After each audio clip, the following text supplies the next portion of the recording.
Olá, olá, Vestibas Anchieta, tudo bem com vocês? Vamos lá falar um pouquinho de botânica agora, faz tempo que a gente não conversa sobre isso, né? Vamos trabalhar com a biologia 2D, a aula 5 e a aula 6. Mas, como faz um tempinho que a gente não conversa sobre botânica, né? Vamos dar uma resgatada do que a gente viu na nossa última aula. Então, na aula anterior, nós começamos a falar dos tecidos adultos, tá? Por favor, só não esqueça, os tecidos adultos são tecidos que se diferenciaram dos meristemas. Os meristemas, aquelas células embrionárias, eles se modificaram e geraram os tecidos adultos.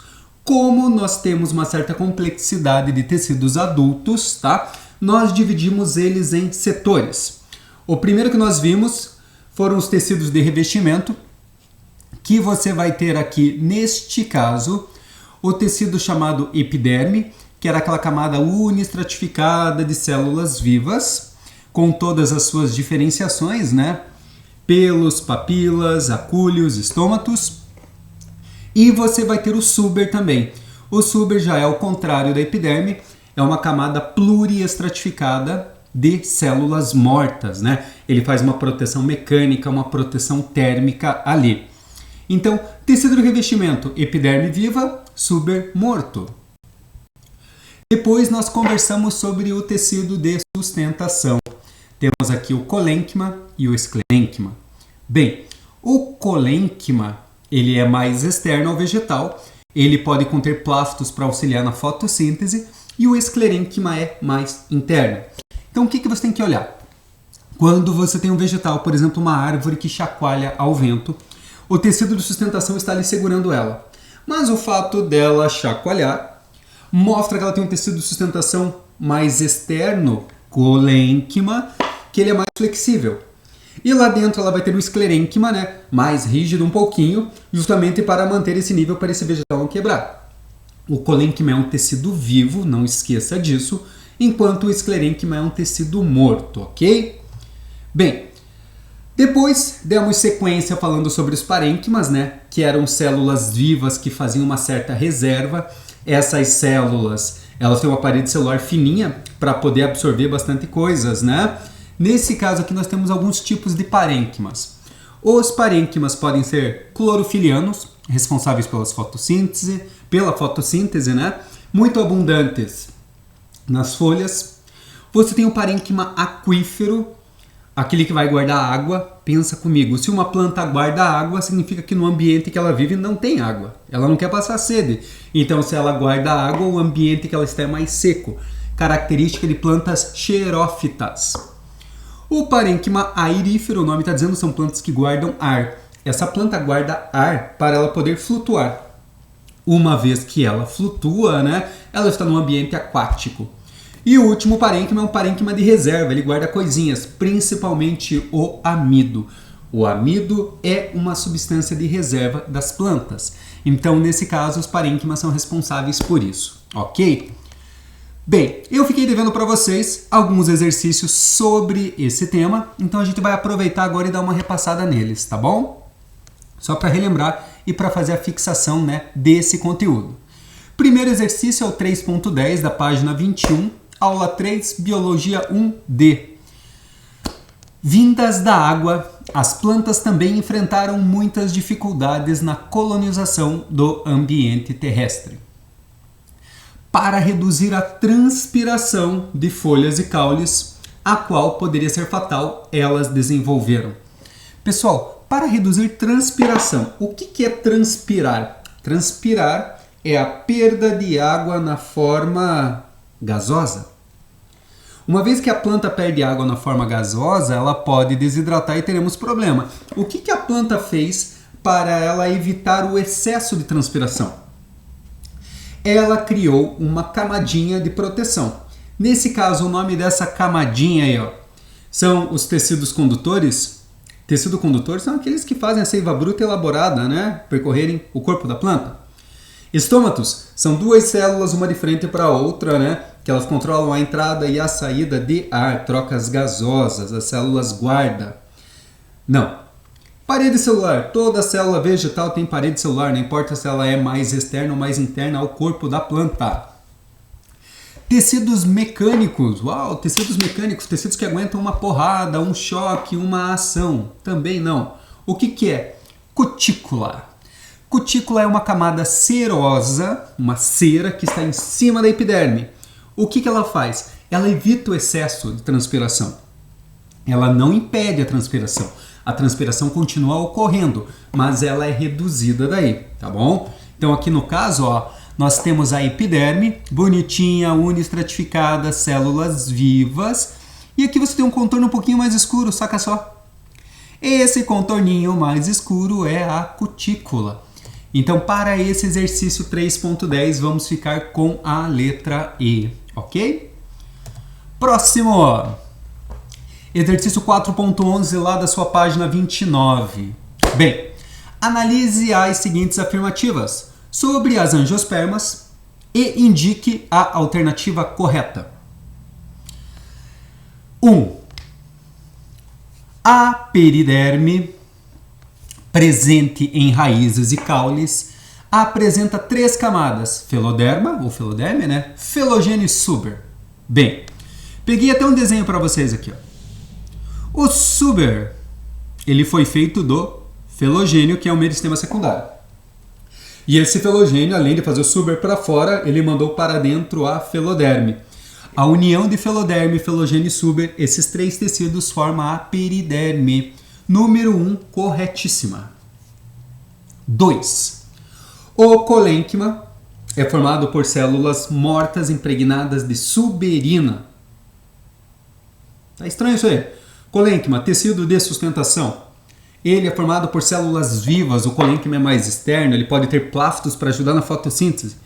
E ele não vai ter suberina não, o colênquima pode ter celulose daí para ajudar a flexibilidade. A 2 está errada. 3. O parênquima aquífero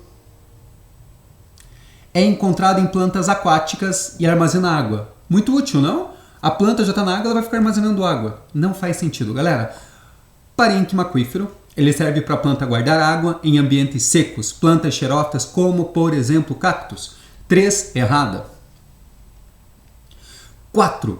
O parênquima clorofiliano, clorofila, foliar pode ser de 2 tipos, o palissádico e o lacunoso. Imagina assim, galerinha, você pega uma folha de papel e dentro dela, né, na parte mais externa você tem a epiderme. O que será que tem dentro, no recheio dessa folha? Se você cortar essa folha, você vai ver lá dentro que ela tem um preenchimento de tecidos, um preenchimento de células, vamos dizer assim. No caso, uma plantinha, o que tem dentro dela? Se você pegar uma folha, está lá fazendo fotossíntese. Bem, ela vai ter o parênquima clorofiliano, mas esse parênquima lá dentro é dividido em 2 categorias, 2 partes. Um parênquima palissádico, cheio de células bem grudadinhas, e um parênquima lacunoso um pouquinho mais embaixo, que ele é afastado para entrar ar. Então, o parênquima clorofiliano, ele pode ser palissádico, ele pode ser lacunoso, tá? O palissádico, células juntas, e o lacunoso mais afastado. Ambos fazem fotossíntese. Quando tivermos a nossa aula de folha, que vai ser breve, tá? Muito em breve, a gente vai poder dar uma analisada sobre isso aí daí. Então, nesse caso, nós temos a 4 correta também. A 1 está ok, a 2 não, a 3 não, a 4 ok. 1 e 4. Ficaremos com a letra D, ok? Exercício 3.14. Bem, página 21, abre lá. Trocas gasosas entre folhas e o meio ambiente, eliminação de água na forma líquida, gutação, e trocas gasosas nos caules são fenômenos que ocorrem em diferentes vegetais. Eles são possibilitados pela presença de, respectivamente. Pessoal, todo exercício que fala essa palavra mágica aqui, respectivamente, ele vai querer a resposta na ordem que ele te mandou a pergunta. Bem, troca gasosa em folha. Quem faz troca gasosa em folha? São aquelas estruturas formadas por 2 células guarda que tem um canalzinho dentro chamado ostilo. Essas células guarda podem abrir, se estiverem cheias, ou podem fechar o ostilo se elas estiverem mais murchas. O nome disso aí é estômago. Eliminação de água na forma líquida, gutação. Galera, gutação acontece por um tipo de estômato que não libera apenas gases, ele libera água, excesso de água que a planta absorveu. Esse fenômeno, gutação, eliminação de água na forma líquida, é feito pelos hidatódios. Então, os hidatódios são estômatos aquíferos. E agora o último ali, olha só, ele está falando sobre troca gasosa no caule. Bem, no caule você pode ter o suber atuando, o suber é aquele tecido morto, e o suber pode ter duas diferenciações. Ele pode ter a lenticela e o ritidoma. O ritidoma é aquela cortiça, aquela casca que você destaca, não vai machucar a planta, porque é uma camada de células mortas. E ele tem a lenticela. Lenticelas são fissuras no suber, em que você pode ter maior contato com o ar, facilitando troca gasosa. Nesse caso aqui, você vai ter lenticela. Então, troca gasosa entre a folha, estômato. Gutação, hidatódio. Aí você vai ter o último troca gasosa no caule, que no caso são as lenticelas. Ficaremos com a letra C, ok? Bem, aqui você tem um desenho do estômato, para você não esquecer, ó, as trocas gasosas. Aqui você tem o fenômeno da gutação, olha que bonitinho. Você está tendo aqui eliminação de água na forma líquida, essas gotinhas pela borda da folha. E aqui você tem uma abertura do suber, né, mostrando essa fissura que nós vamos chamar de lenticela. Exercício 4.8.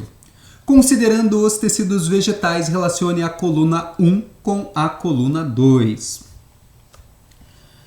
Tecido que garante a flutuação de plantas aquáticas, tecido que garante a sobrevivência de plantas em ambientes secos como desertos, tecido responsável pelo crescimento em comprimento de caules e raízes, tecido responsável pelo crescimento em espessura dos caules, tecido responsável pela fotossíntese e tecido de características mecânicas, que serve para a sustentação da planta. Câmbio. Essa coluna 2 está mostrando o câmbio. O que é o câmbio? Qual é a alternativa que melhor cabe ao câmbio? O câmbio é um meristema secundário que ele vai auxiliar, né, na produção de xilema e floema, vasos condutores. Nesse caso aqui, ele vai fazer o crescimento em espessura de caules. Então aqui, número 4. Depois, meristema apical. O meristema apical é aquele que está na pontinha, né? Vai fazer o crescimento primário das plantas. Nesse caso, tecido responsável pelo crescimento em comprimento de caules e raízes. Número 3. Esclerênquima. Esclerênquima é um tecido de sustentação mais rígido, né? Nesse caso aqui, ele vai fazer características mecânicas e serve para sustentar a planta. Então, joga o número 4 aqui. Agora, parênquima clorofiliano. Parênquima é um tecido que reserva, mas o clorofiliano ele é responsável, o nome está dizendo, pela fotossíntese, né? Ficaremos com o número 5. Parênquima irífero guarda ar. A planta guarda ar para poder flutuar. Nesse caso, número 1, tecido que garante a flutuação de plantas aquáticas. E o último, parênquima aquífero, que é um tecido que garante a sobrevivência de plantas em ambientes secos como desertos. Nesse caso, a alternativa que nos cabe melhor é a letra E, ok? Então, esses exercícios são muito legais, pessoal, que você consegue revisar tudo de uma única vez, né, e fazer a relação da função de cada tecido, beleza? Agora, olhando aqui, Sistema Vascular, aula 5 da apostila 2D. Bem, dando continuidade, né, para os nossos tecidos adultos, a gente vai trabalhar com os tecidos vasculares. Tecido vascular é aquele responsável pela condução da seiva. Pensa comigo. A seiva faz analogia com o sangue. A seiva é o sangue. Os vasos condutores seriam as veias, os capilares e as artérias. Nós temos dois tipos de seiva na plantinha. Temos a seiva bruta ou inorgânica, que é aquela água com os sais minerais do ambiente absorvidos pela raiz, aquele tangue, né, aquele suco. E nós temos a seiva elaborada, e essa seiva elaborada ela é o produto da fotossíntese. A partir do momento que você faz fotossíntese, você tem seiva elaborada. Só que existe uma separação aqui. A seiva bruta ela é conduzida por um tipo de tecido chamado xilema, ou simplesmente lenho. Xilema ou lenho conduz a seiva bruta. Ela sobe, ela vai bem pelo centro do vegetal. Enquanto a seiva elaborada, né, ela irá descer por um tecido chamado floema ou liber. Analisando isso aí em partes. O xilema ou lenho, esse vaso condutor de seiva bruta. Pessoal, como ele tem que conduzir a água e os minerais lá do solo, as suas células são mortas e ocas. Então é como se fosse um cano, tá? A célula morreu e ela tem uma parede celular ali para percorrer essa seiva por dentro. Ela tem um reforço de lignina, ou seja, ela é mais rígida para aguentar a pressão. E esse xilema ou lenho, ele pode ser de dois tipos. Ele pode ser feito por traqueias, o elemento de vasos, que são as plantinhas angiospermas. Então veja que ele é contínuo. Ou ele pode ser traqueide. As traqueides são, no caso, células com todas as divisões, padrão de gimnosperma. Isso aqui é para planta de clima mais frio, galera. Ela aguenta melhor o frio e a água lá dentro não vai sofrer uma baixa temperatura. E como a água é uma substância amorfa, ela pode dilatar e romper os vasos. Então, nesse caso, a traqueide ela serve como uma defesa para plantas gimnospermas. Floema ou liber. Bem, esse vaso condutor de seiva elaborada, tá? Ele já vai ser o contrário, né? Ele não é tão interno quanto o nosso amigo xilema, ele é um pouco mais externo. Ele tem células parenquimáticas, porque essas células precisam guardar nutrientes, armazenar. O nome desses vasos são vasos liberianos ou elementos de tubo crivado. E a separação entre essas células é chamado de placa crivada. E pode reparar aqui, ó, esses elementos, né, de tubo crivado, eles são acompanhados de células companheiras. Essas células vivas estão ali para auxiliar justamente na dispersão, na propagação dessa seiva pelos tecidos. Então, repassando para você. Xilema morto mais interno, floema vivo mais externo, ok? Como o floema é um vaso condutor de seiva elaborada, essa seiva elaborada que tem produtos da fotossíntese como o açúcar, aminoácidos e hormônios, ele tem que distribuir pela planta, por isso que ele é mais externo daí, ok? Feixes vasculares ou liberolenhosos, veja, o nome está te dando a dica aqui, ó.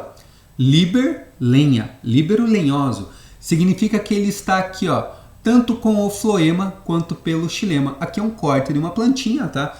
Então você vê aqui os vasos condutores de seiva bruta, muito mais espessos, muito mais resistentes, e o floema está ao redor. E aqui você tem o feixo ou feixe liberolenhoso. Exercício. Nas plantas superiores, o fluxo ascendente de água das raízes até as folhas se dá através do... Qual é o nome do vaso condutor da seiva que vem da raiz para as folhas? Primeiramente, essa seiva é a seiva bruta ou seiva inorgânica. O vaso condutor de seiva bruta é o xilema ou simplesmente lenho. Então aqui, letra A, esclerênquima é um tecido de sustentação morto. Xilema, ok. Colênquima é um tecido de sustentação vivo. Floema é um vaso condutor de seiva elaborada, falso. E parênquima, que é um tecido justamente de armazenamento, né? São células de armazenamento. Nesse caso, no exercício 5.3, vamos ficar com a letra B, xilema ou lenho. 5.14. Sobre o esquema a seguir são feitas algumas afirmativas. O esquema representa o tecido vegetal de sustentação. Olha isso aqui, galera. Ele já está entregando para a gente o que é, ó, célula companheira, vaso crivado. Nesse caso aqui nós temos vasos condutores de seiva elaborada, temos o floema ou liber aqui. Isso aqui não é tecido de sustentação, isso aqui é tecido de condução. Número 1, falso. 2. Nesse sistema movimenta-se uma solução orgânica onde predominam açúcares solúveis. Solução orgânica, alguma estrutura viva o fez? Sim. Aí são os produtos da fotossíntese. Nesse caso, nós temos o floema. 2, ok. 3. Este tecido está presente em todos os vegetais terrestres? Não. Por que não? Nossa primeira aula. Classificação vegetal. Você tinha lá o quê? Alga, briófita, pteridófita, gimnosperma e angiosperma.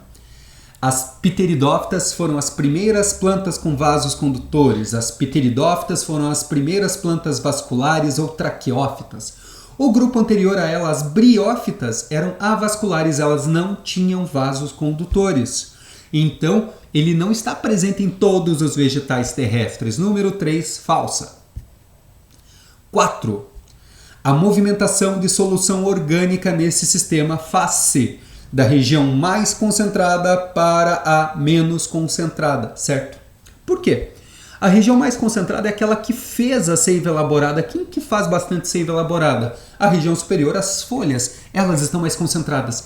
Quem tem menos seiva elaborada? A galera lá de baixo, a raiz. Então, em cima mais concentrado, embaixo menos concentrado. Essa seiva vai ser conduzida da região mais concentrada para a menos concentrada. Neste caso, ela vai descer, né? Então a 4 está correta. Ficaremos então com a alternativa B, número 2 e número 4. 5.17. Essa questão é muito polêmica e ela é muito fácil. Galera, observe a figura abaixo, no caso aqui adaptada para o lado. Você tem um tronco vegetal, foi cortado um anelzinho aqui, né? B, e depois você vê que você tem um inchaço na parte superior aqui. Após a retirada de um anel completo da casca de um tronco, o anel de Malpighi, analise. Número 1. A ascensão da seiva elaborada não será prejudicada, ao contrário do que ocorre com a seiva bruta. Pera aí, galera, a seiva elaborada não sobe, ela desce. E a seiva elaborada vai ser muito prejudicada. Número 1, falsa. 2. Ocorre acúmulo de seiva elaborada e formação de um tecido local. Olha o acúmulo aqui, ó. Ocorre acúmulo de seiva elaborada, sim, e formou um tecido local, sim, porque ele tapou isso aqui. Então, nesse caso, a 2 faz sentido. 3. Ocorre acúmulo de seiva bruta e formação de um tecido local? Não, galera. Acabei de falar para vocês que é seiva elaborada. Falso. 4. As raízes e as demais partes abaixo do corte deixarão de receber seiva elaborada. Sim? 5. A planta deixa de receber seiva bruta. Mentira, porque ela continua recebendo. A seiva bruta é mais interna. E perde a fonte de obtenção de água e sais, morrendo. Estão corretas? Bem, pessoal, acabamos de ver aqui. É apenas a 2 e apenas a 4. Ficaremos com a letra A. Anel de Malpighi é bem importante saber, hein? Ele impede o fluxo da seiva elaborada para a raiz. Deixando a raiz mais fraca, ela não absorve seiva bruta e o sistema vegetal acaba definhando. Ok? Agora a nossa aula 6. Tecidos vegetais adultos, né? Células de secreção, os tecidos de secreção. Galera, como todo organismo vivo, as plantas vão secretar, né? Mas a gente precisa saber a especificidade disso aí. Então nós temos duas situações. Primeiro, quando são células. Imagine que a célula, ela produza muito produto do seu metabolismo, né? E ela não pode permanecer com ele, então ela precisa juntar ali, não pode deixar espalhado. Quando a célula guarda muito oxalato de cálcio, ela pode ser uma drusa ou uma ráfide. Qual a diferença? A diferença é justamente o formato. Ela será drusa quando tiver esse formato mais estreladinho aqui. Agora ela vai ser ráfide quando formar feixes, tá bom? Geralmente isso aqui fica guardado dentro do vacúolo lá. É o lugar mais legalzinho para jogar esse lixo, né? E você pode ter o cistólito, mas no cistólito é jogado ali dentro carbonato de cálcio. A diferença é essa. Então aqui você tem uma foto bem bonitinha de um monte de carbonato de cálcio dentro de um vacúolo. Então drusa, ráfide e cistólito são células que guardam coisinhas dentro. Drusa e ráfide guarda oxalato, enquanto o cistólito guarda carbonato, tá bom? Bolsas secretoras. Isso aqui é bem interessante. Pessoal, você não precisa saber especificamente o que tem dentro da bolsa. A bolsa é um local para armazenar, para guardar coisas. Você precisa saber na botânica como que essas bolsas são formadas. Então você vai ter aqui, ó, bolsa esquizógena, bolsa lisógena e bolsa esquizolisógena. Qual a diferença entre essas três? Simples. A diferença está no nome. Esquizo. O que significa esquizo? Na biologia, esquizo significa afastamento. Então essa bolsa esquizógena é formada pelo afastamento de células. As células se afastam e o local onde elas estavam é armazenado algumas substâncias. Segundo, bolsa lisógena. Lisógena vem de lise. Lise significa quebra, morte. As células morrem e o local onde elas estavam servem para armazenar. Então, no primeiro caso afasta, no segundo morre. E o terceiro, esquizolisógena. Essa é mais legal. As células vão se afastando e vão morrendo. Aqui embaixo, nós temos um exemplo de uma bolsa lisógena. Nesse caso, as células morreram e deixaram esse espaço aqui, tá bom? Bolsa secretora, saber a origem do nome. Vasos laticíferos e vasos resiníferos. Olha a relação aqui, galera. Látex e resina. Primeiramente, o que você tem que saber, galera? Látex é produzido por angiospermas e resina é produzida pelas gimnospermas, tá? Tem aqui até uns mosquitinhos lá da época do dinossauro, né? Coisa mais chata esse lance de dinossauro, tá louco? Bem, o que você vai ter aqui, ó? O vaso laticífero, ele é formado por várias células formando um tubinho, tá? E o látex serve para proteger a planta e cicatrizar. Se a planta tem um ferimento, isso ali é colocado para cicatrizar o tecido e não deixa agentes externos entrarem. Já a resina, ela é intracelular, ela passa por dentro das células, né? E ela vai ter um papel principalmente desinfetante. Ela vai dizer, sai daqui, bicho, né?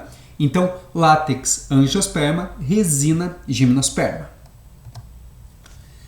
Pelos glandulares. Galera, nós vimos lá que os pelos são anexos epidérmicos. Ok.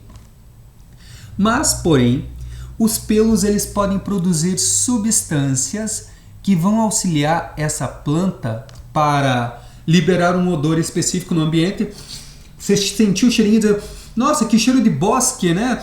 Cheirinho de planta, determinada planta está aqui perto. Isso é um atrativo. Ou pode servir também para defesa. Encostou na planta, você pode ter uma reação alérgica, como é o caso da ortiga. Olha os pelos glandulares da ortiga, olha essa pontinha. Então, pelo glandular, proteção, né? Uma defesa, e também pode servir para atração de agentes polinizadores. Nectário, olha só. Galera, néctar. Bem, o néctar não é o famoso mel, que nem o pessoal diz. O néctar é uma substância açucarada que a planta produz para atrair agente polinizador. Por exemplo, o beija-flor, a abelha, quando vão até as flores, eles não vão lá para dizer, oba, hoje é dia de polinizar. Não, eles vão lá para beber néctar. Consequentemente, eles se sujam de pólen, como é o caso dessa moça aqui embaixo. Olha quanto pólen. Quando ela vai para outra flor, ela leva o pólen da planta anterior e faz a fecundação. Então, nectário são estruturas que produzem néctar para chamar a atenção de agentes polinizadores. Glândulas digestivas. Pessoal, algumas plantas vivem em locais pobres em nitrogênio. Olha só, a aula de hoje a gente já falou, né, no outro vídeo lá sobre ciclo do nitrogênio. O nitrogênio é muito importante para fazer aminoácido, proteínas, ácidos nucleicos. E se essas plantas não tiverem o nitrogênio disponível, elas podem morrer. Então o que elas fazem? Elas adaptam algumas folhas, como é o caso dessas mocinhas aqui, e essas folhinhas produzem enzimas proteolíticas que quebram proteínas. Então, quando elas começam a digerir pequenos insetos, até pequenos animais, como é o caso desse mocinho que ficou preso aqui, o que acontece? A degradação do corpo faz com que elas absorvam esse nitrogênio. Não quer dizer que a planta digestiva, né? A planta insetívora, vulgarmente conhecida como carnívora, vai sair por aí mastigando tudo que vê pela frente. Não. Ela só vai pegar a quantidade necessária que ela precisa para aquela atividade celular, tá bom? Não é um hábito comum, ok? Hidatódio, a gente falou no exercício agora há pouco, né? Hidatódios são estômatos aquíferos. Eles liberam o excesso de seiva bruta que a planta absorveu. Se você colocar o seu dedinho aqui nessas gotinhas e colocar na sua língua, você vai saber que o sabor é meio salgadinho. Por quê? Porque é seiva bruta, galera. O hidatódio, ele libera o excesso de seiva bruta que a planta não deu conta de transformar em seiva elaborada. É muito mais fácil para ela liberar essa seiva bruta antes de transformar em elaborada. Por que ela vai gastar energia convertendo a bruta em elaborada, sendo que ela vai ter que dispersar depois, né? Não faz sentido algum para a planta, tá? Então, gutação reduz a transpiração, porque está eliminando a água. Grande disponibilidade de água no solo. Essas plantas são localizadas em banhados, açudes, perto de lagos, valetas, etc. E é claro que vai ajudar essa gutação, essa perda de água na forma líquida, vai ser a grande quantidade de água no ambiente. Essa planta não consegue transpirar porque o ambiente está seco, né? Então ela elimina isso de uma vez, beleza? Exercício para fixar essa ideia. As plantas de clima úmido, em que a saída de vapor de água pelos estômatos é difícil, apresentam pequenas aberturas na borda da folha que eliminam água na forma líquida. Olha só, alta umidade relativa do ar. Nesse caso aqui, ó, clima úmido. Qual será a resposta, Vestiba? O que você acha que é a resposta, hein? Estamos falando aqui dos hidatódios, tá bom? Então, hidatódios, não se esqueça, responsáveis pela gutação, que tem um apelido também, chamado de sudação. Letra C. 6.5. A semelhança do que acontece na formação de cálculos renais nos animais, o metabolismo celular em plantas pode formar inclusões cristalíferas constituídas por oxalato de cálcio, também conhecidas como drusas, ráfides e monocristais. Essas inclusões são comumente encontradas em uma das organelas abaixo. Aonde que você vai achar drusa, ráfide e o próprio cistólito numa célula? Qual é a alternativa? Qual é o local de armazenamento? Sim, Vestiba, é o vacúolo, aquela bolsa de água. A bolsa de água celular que guarda, além da água, né, alguns aminoácidos, hormônios, etc. Ele vai guardar esse lixo celular ali dentro. Então, 6.05, letra B. 6.7. As plantas carnívoras, entre aspas, insetívoras, são vegetais que completam sua nutrição com pequenos animais e, mais raramente, vertebrados. Não constituem uma característica dessas plantas. Vestiba, sempre vou falar isso. Pegou o exercício? Assinale o que ele está querendo. Ele não quer característica de planta carnívora. Bem, planta carnívora faz a absorção de substâncias inorgânicas do solo? Sim, ela continua fazendo essa absorção, né? Planta carnívora tem ausência de flor como estrutura reprodutora? A planta carnívora não tem flor? Ela tem flor, sim. Ela continua fazendo sua fotossíntese. Achamos aqui, letra B. Planta carnívora tem a capacidade de realizar fotossíntese, processos fotossintéticos? Sim. Planta carnívora faz a produção de enzimas capazes de digerir as presas? É essa a ideia, né? As enzimas proteolíticas para degradar a matéria e absorver o nitrogênio. E plantas carnívoras, obtenção de nitrogênio a partir de proteínas animais. Ele rouba o nitrogênio da proteína de outros organismos. Sim. Então a característica que não constitui, né, não faz parte das nossas plantinhas insetívoras ou carnívoras é a ausência de flor como estrutura reprodutora. Por quê? As nossas plantinhas vão ter flores, sim, elas irão se reproduzir. Não se esqueça, a flor é um órgão reprodutor dessas plantinhas. 6.9. Durante uma aula de botânica, a fim de destacar a importância de vários produtos de origem vegetal, um professor de biologia ressaltou que da raiz tuberosa da mandioca retiram-se vários produtos importantes para a alimentação, ricos principalmente em amido. Até deixei maiúsculo para você aqui, ó. Dos caules de árvores como mogno, cedro, peroba, jacarandá, pinho, embuia, ipê, etc., retira-se uma grande variedade de madeira. Do caule do sobreiro é extraída a grossa camada externa conhecida como cortiça. Do caule da seringueira brasileira é extraído o látex, que fornece a preciosa borracha. Então veja aqui, ó, os produtos citados pelo professor e destacados no texto, amido, madeira, cortiça e látex, se relacionam a diferentes tipos de tecidos vegetais, respectivamente. Olha a palavrinha ali, que é na ordem, galera. Letra A. O amido é tecido de sustentação? Não, letra A já era. B. O amido vai ser armazenado como parênquima de reserva? No parênquima de reserva? Sim. Madeira é vaso lenhoso? Lenho ou xilema? É ali que está o que a gente chama de lenha vulgarmente, né? Cortiça é suber, tecido suberoso? Sim. E látex é tecido secretor? Sim, o látex é tecido secretor das angiospermas, né? Ele vai fazer aquela defesa ali. Então, nesse caso, 6.9, ficamos com a letra B. Vestibas, meu recado por hoje era esse na botânica. Se você tiver alguma dúvida, chega mais e pergunta para mim, tá bom? Eu desejo a vocês um ótimo dia, tá bom? E bons estudos a todos. Tchau, moçada!